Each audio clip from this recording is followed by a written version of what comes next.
Gjuha shqipe, përdorimi dhe mospërdorimi i saj është bërë mollsheri mes pozitës dhe opozitës. Deputetja e Frontit Evropian Rina Hajdari kritikoi kuvendin për shkelje ligjore dhe mospërdorim të gjuhës shqipe. Materialet nuk janë të përkthyera. Ka një kohë të gjatë që materialet nuk përkthehen në gjuhën shqipe dhe ne kemi adresuar këtë deri tek ju si problematik, edhe deri tek shërbimet, edhe tek ju si kryetari kuvendit. Gjitha materialet të cilat janë vendosur sot në rendite, në seancë, nuk janë të përkthyera në gjuhën shqipe.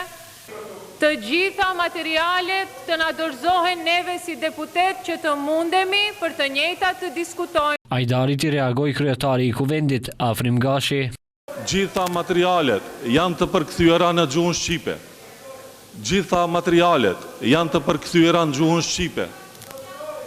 Gjitha materialet, mos më detyroni ta them 1 milion herë.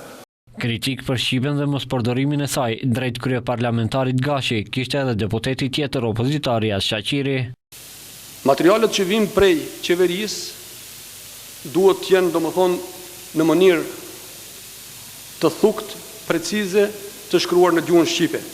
Në memorandumin e qeverisë që del prej arkivës së qeverisë së Republikës së Maqedonisë së Veriut, titulli thot Republika është e Maqedonisë së Veriut. Kisha dashur ju si kryetari i kuvendit të reagoni qeverisë dhe mos pranoni kësaj lloj materialesh. Ja ku e keni, ja vap si dëshmi ta keni. Urdhëm. Edhe për Shaqirin, Gashi kishte përgjigje. Çdo material që vjen përkthehet në gjuhën shqipe, pastaj hyn në procedurë. Ndonjëherë që në seancë plenare, për shkak se materiali vjen më shpejt, njëherë bëhet maqedonisht, pastaj përkthehet, shërbimet e sjellin njëherë maqedonishtën, pastaj përkthehet, dhe unë kërkova sot tash brenda kësaj pauze që të rregullohet kjo çështje, domethënë ose t'i sjellin të dyjat në të dy gjuhët, ose mbetet materiali vetëm në parlament.